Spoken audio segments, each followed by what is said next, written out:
What's up, y'all? Do you have tight hips? Do you have low back pain from sitting too much? Are you struggling to get those booty gains that you try so hard for?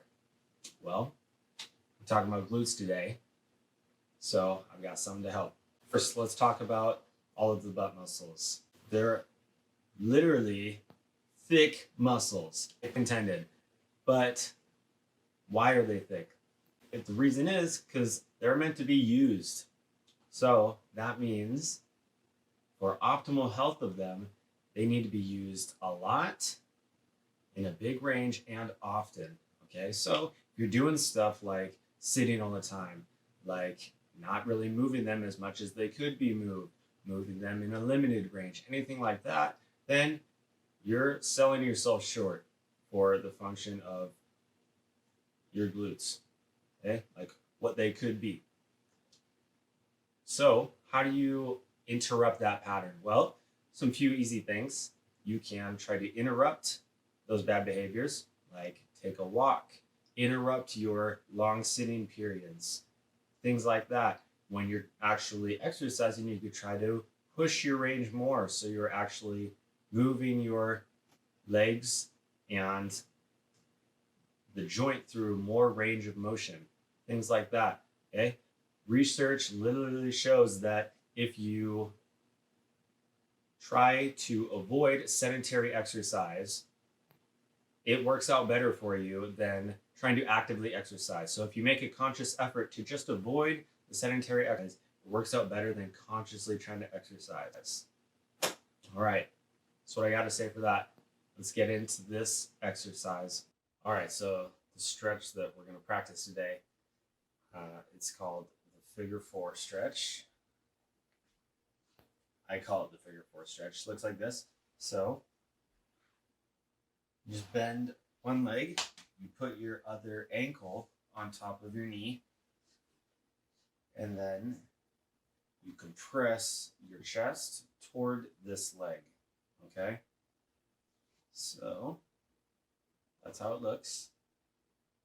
You should feel it in this glute. All right? So let's talk about it a little bit. A few different things. When you're working compression on this, it's similar to the compression of the seated forward fold that I talked about in my first video. Okay, so go check that out. But basically, the angle that your leg and your torso make, trying to close that angle right here, like right at the hip. Okay, and the more you do that, inevitably, the more your leg will come to your chest and your chest will come to the leg. So it's not necessarily pushing forward or pulling your leg, it's compressing, okay, that way. So instead of just like leaning forward, you need to think about closing the angle right here. Sometimes I like to use a hand to make that a little bit easier so I can better focus on my hips. All right. The next thing to consider is the angle. I suppose it's an angle. It's like how perpendicular, how close to perpendicular the bottom part of the leg is that's up with this part of the leg, upper part. Okay? So the more you move it in or move it out, it's all going to change how the glutes are stretched. So there's not necessarily any insight there, just something to play with, okay? So you can kind of pick and choose. You can also move this leg up and down, since the action of the glutes is not just hip extension, but lateral rotation of the leg. And so that will all stretch the glutes a little differently. Okay? And then the last thing to consider is the method that you actually apply the extension of the glutes. All right, so that compression is one way. If that doesn't really work for you, there's an easier way and I would say a more difficult way. And so first, the easier way is you can do it laying down. So you can lay on your back, put this up, and then you can pull your leg toward you. All right? So all those things with the angle that you take with this and how you change it, that all still applies. And then the same with the harder one. It's called the pigeon stretch.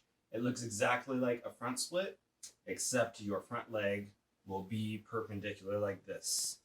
Okay, so all of the tips that I told you in that front stretch still apply. So you need to have your legs on different lines. You need to press your hip toward the ground to square your hips up. And with this one, it works better, I found, if your leg is more perpendicular. Like if this angle with the bottom, the lower leg and the upper leg are more perpendicular. All right. So consider all those things as you're trying these and give it a try. Closing thoughts. If you don't have some kind of mastery over your biomechanics, or at the very least, if you're not working toward it, if you are not able to fully use your range well, you have no business, absolutely no business, loading up every single exercise and its brother, trying to get gains when you can't even use your body well in the first place. Okay? Unpopular opinion, I know, and a lot of people don't want to hear that they shouldn't be squatting all this weight if they can't even squat ass to grass, but that's just the reality of the situation. Stretching can only fix so much, and it's just naive to try to work backwards and rehab when you could be prehabbing. Okay, that's just the way that is. So unpopular opinion, I know, but it's kind of like, as the saying with diet goes, you can't out exercise a bad diet, and in the same way, you cannot outstretch bad exercise. That's just how it is. All right, folks, I'm Master Hogan. If you like what you see, share with somebody, follow, subscribe. Catch you next time.